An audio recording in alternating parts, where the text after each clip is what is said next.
Ketika matahari baru masuk, kan matahari misalnya dari siku masuk, dia akan mulai muncul ufuk kuningnya itu. Muncul ufuk kuningnya itu. Matahari kemudian kalaulah masuk dia muncul ufuk kuning itu Bapak Ibu. Sampai matahari benar-benar terbenam. Matahari benar-benar terbenam. Berapa mulainya itu hampir sama. Kita sederhanakan 10 menit, 8 sampai 12 menit sebelum waktu maghrib patokan. Maka patokannya ambil waktu maghrib. Waktu maghrib kan sudah ada jam 18 lewat 10. Hitung mundur 12 menit, maka jam 6 kurang 2 menit sampai jam 6 lewat 10 menit itu sampai masuknya waktu maghrib itu waktu terlarang sholat. Oke? Itu waktu yang terlarang sholat. Nah, belum selesai sampai di sini Bapak Ibu. Sholat apa yang dilarang nanti kita lihat. Itu waktunya dulu. Waktu berarti ketemu oleh kita 5. Pertama, selesai sholat subuh dan selesai sholat asar. Ini berdasarkan hadis Bukhari Muslim tadi. Selesai sholat subuh dan selesai sholat asar. Kemudian waktu matahari baru keluar sampai benar-benar keluar. Waktu matahari pas tegak sampai dia condong. Waktu matahari mau masuk sampai dia benar-benar terbenam. 5 waktu sholat, ya, 5 waktu yang terlarang sholat. Kenapa dilarang sholat? Hikmatun nuha. Hikmatun nuha an sholati tatawwa au fi awqatin nuha. Hikmah dilarangnya sholat tatawwa, sholat sunnah dan sholat yang lainnya pada waktu yang terlarang ini apa? Sirrun nuha an sholati tatawwu fi awqatin nuha huwa adamu musyabahah al-kuffar, supaya kita tidak menyerupai orang kafir. Itu gunanya kironya, supaya kita tidak menyerupai orang kafir. Apa yang terjadi? Apa yang dilakukan oleh orang-orang kafir itu? Alladzina yasjuduna lisyamsi inda tulu'iha wa inda ghurubiha. Mereka itu sujud ke matahari, menyembah matahari ketika matahari itu baru mulai keluar dan ketika matahari itu baru mulai terbit. Jadi ketika matahari baru keluar dan baru matahari terbit itu ternyata kita dilarang sholat karena orang-orang kafir sedang menyembah matahari. Wali annan nar tusjiru inda istiwa'i syams fi kabadis sama, karena pancaran sinar sangat keras ketika matahari sedang istiwa. Jadi supaya awak enggak terasa sangat, karena itu sangat menimbulkan penyakit dia ketika matahari sedang istiwa, matahari sedang tagak itu. Nah, awak kan di dalam musajid ber-AC Ustaz. Nah, itu enggak jadi alasan, karena Nabi sholatnya itu masjidnya tidak ada atap. Masjid Nabi tidak ada atap, kalau itu alasannya enggak masuk itu dong. Enggak ada itu. Kita ngikuti sunnah Rasulullah sallallahu alaihi wasallam. Walima fihi min at-ta'abbud lillahi fima amara bihi. Nah, ini. Kenapa dia harus kita ikuti? Karena ini bentuk penyembahan kita kepada Allah sesuai dengan perintah yang sudah dituntunkan oleh Rasulullah sallallahu alaihi wasallam. Wa naha anhu fi kulli hal, dan menghindari larangan yang sudah ditetapkan oleh Rasulullah sallallahu alaihi wasallam. Oke, itu dia. Dari mana dalilnya? Dari Amr bin Abasah As-Sulami. An Amr bin Abasah As-Sulami radhiyallahu anhu qala, qultu ya Nabi Allah, akhbirni amma 'allamaka Allah wa ajhaluhu. Wahai Rasulullah, tolong kasih tahu kepadaku, kata Amr bin Abasah As-Sulami, tolong kasih tahu kepadaku amma 'allamaka Allah wa ajhalah, tentang apa-apa yang diajarkan kepadamu dan apa yang tidak diajarkan. Akhbirni anis shalah, kasih tahu kepadaku tentang sesuatu yang berkaitan dengan salat. Kata Amr bin Abasah, qala, Rasulullah sallallahu alaihi wasallam bersabda, "Shalli salatas subuh." Salatlah kamu salat subuh. "Tsumma aqsir 'anis shalah hatta tatlu'asy syams." hatta tartafi'a fa innaha tatlu hina tatlu baina qarna syaitan. Kemudian hentikan salat setelah itu sampai salatlah kamu salat subuh kata Rasulullah, kemudian hentikan salatmu, maka selesai salat subuh itu jangan salat lagi hatta tatlu asyam, sampai matahari terbit. Sampai matahari terbit. Hatta tartafi'a, bahkan sampai matahari keluar. Berarti dua perintah Nabi, sampai matahari terbit, kemudian sampai matahari benar-benar keluar dari tempat terbitnya. Dua berarti waktunya langsung. Fa innaha tatlu'u hina tatlu'u baina qarna syaitan. Karena ini kata Rasulullah Bapak Ibu, karena matahari itu terbit antara dua tanduk setan. Nah, makanya orang yang menyembah matahari, menyembah setan itu dia sholat ketika matahari, dia menyembah matahari itu ketika matahari pas baru keluar dari tanduknya, dari tanduk setan itu katanya. Kata Rasulullah, ya. Wahina izin yasjudu lahal kuffar. Ketika itu orang-orang kafir sedang bersujud. Tsumma salli fa inna salata mashhudah mahdurah. Kemudian salatlah kamu. Setelah sempurna keluar, salatlah kamu. Berarti itulah yang salat isyraqnya tadi itu. Setelah matahari sempurna keluar, salatlah kamu. Itulah yang salat isyraq. Fa inna salata mashhudah wa mahdurah. Karena salat itu disaksikan dan dihadiri. Disaksikan dan dihadiri oleh malaikat, maksudnya itu. Hatta yastaqilla zilla birrumh. Hatta yastaqilla zillu birrumhi. Thumma aksir anis salah. Sampai matahari itu nanti mau istaqilla, mendekati waktu zuhur.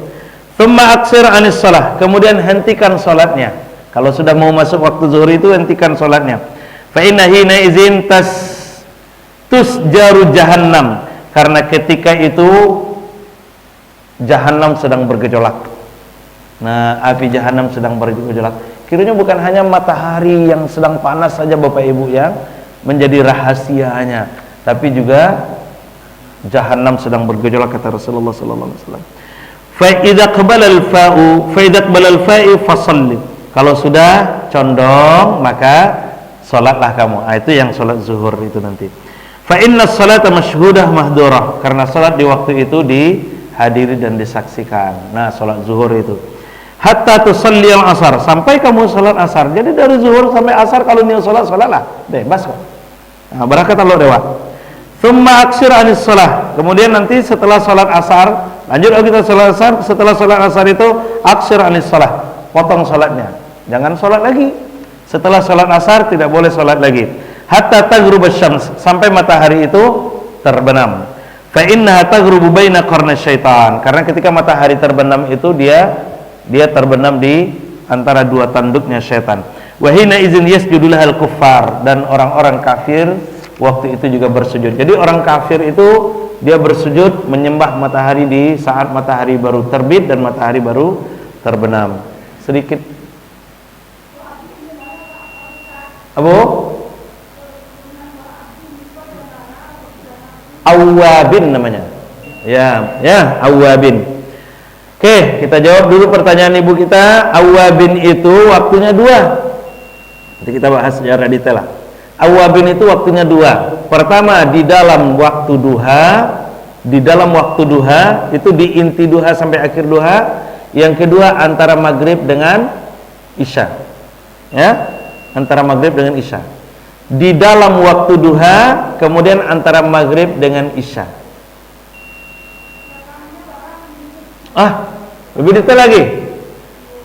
Rakaatnya berapa rakaat? Berapa talo? Berapa talo? 6 rakaatnya. Dia 6 rakaat. Nanti ayat-ayatnya pun juga ditentukan nanti, Bu. Nanti kita bahas secara detail ya. Dia 6 rakaat dan fadilahnya juga ada itu. Dia sholat orang-orang yang taubat, salat orang-orang yang taubat. Tapi dia berbeda dengan salat taubat tuh. Berbeda dengan salat taubat. Nah, itu dia. Nanti ada rahasia tertentu. Oke, Bu? Nanti kita bahas secara detail. Tapi ingin ngambil waktu, ambil waktunya di inti duha sampai akhir duha, di awal duha tidak, di inti duha boleh, di inti duha sampai awal duha, sampai akhir duha, kemudian nanti setelah sholat maghrib sampai sebelum isya, itu waktunya. Jadi dua waktunya nanti. Sehingganya Bapak Ibu, ada orang yang menyebut awabin ini sama dengan duha. Beda, awabin itu beda dengan duha. Maka siap asar kan biasanya santai, itu banyak santai itu Bapak Ibu. Wah, nama-nama pahala kece awak kan, awak sholat siap asar tuh, itu tidak boleh. Sholat sunat mutlak itu yang tidak boleh.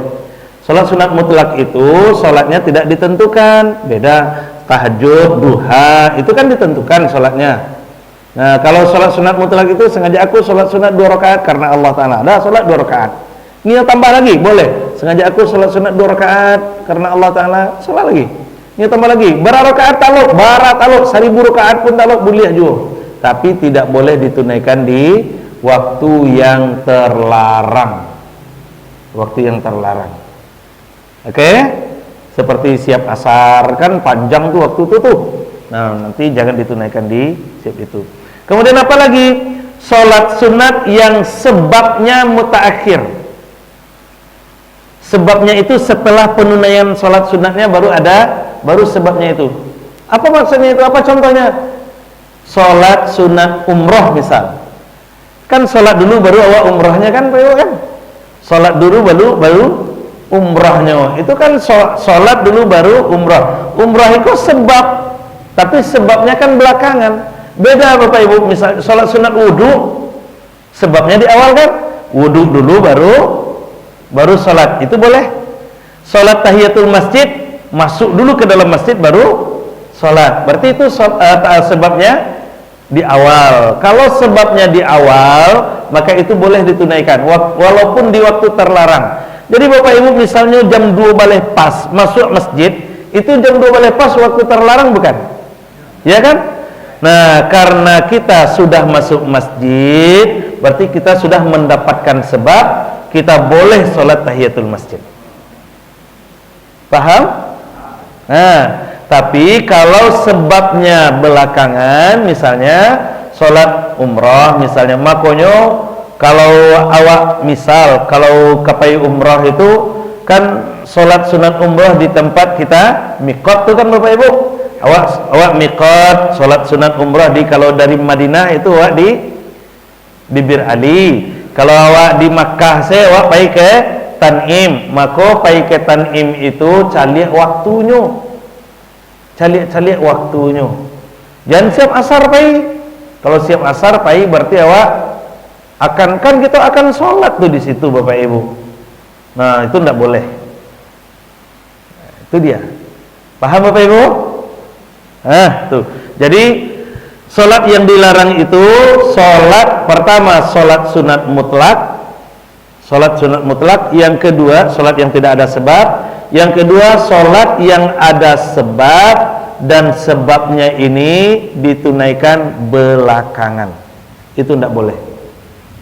Ditunaikan di waktu yang terlarang. Tapi kalau misal awak kapai bajalan Ustaz, ada sholat sunat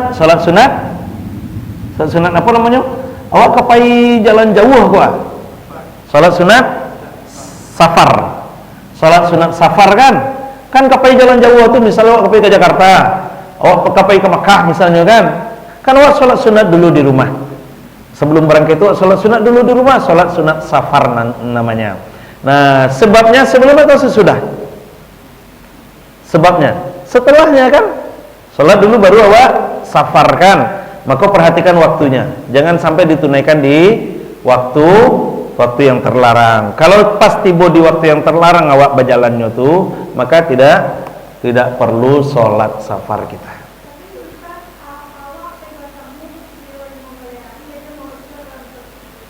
Ibu, Masya Allah. Ikut ke jamak kosor bayinya kumah.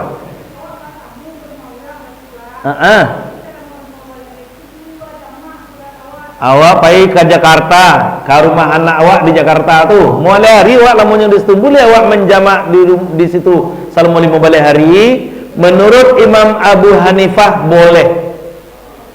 Tapi menurut 3 imam mazhab yang lainnya hanya dibolehkan 20 waktu sholat, berarti 4 hari. Ibu, menurut Imam Abu Hanifah 20 hari. 20 hari, 20 kali 5 berarti 100 waktu sholat. 100 sholat ya Bu. Tapi menurut Imam Malik, Imam Syafi'i dan Imam Ahmad bin Hambal hanya 4 hari 20 waktu sholat. Patokannya 20 waktu sholat. Misal awak berangkat kini tiba di Jakarta jam 11 misal. Jam 1, jam 2 balik kan masuk waktu zuhur. Itu sholat pertama kita. Itu hitung sholat pertama. Oke? Paham? Itu sholat pertama, hitung dari zuhur itu sampai 20 waktu sholat. Kalau sholat yang ke-21-nya kita sholat normal. Selama 20 waktu sholat itu kita boleh jamak qasar kecuali subuh. Nah, subuh tetap di waktu subuh. Ya Bu, paham Bu? Paham. Boleh yang 5 balik hari itu menurut Imam Abu Hanifah. Menurut 3 imam mazhab lainnya tidak. Itu dia batasnya. Baik Bapak Ibu, cukuplah dulu ya.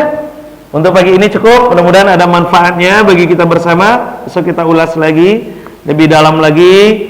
Mohon maaf apabila ada kesalahan dan terima kasih atas perhatiannya. Wallahu a'lam bissawab. Subhanakallahumma bihamdik, asyhadu an la ilaha illa anta astaghfiruka wa atubu ilaik. Assalamualaikum warahmatullahi wabarakatuh.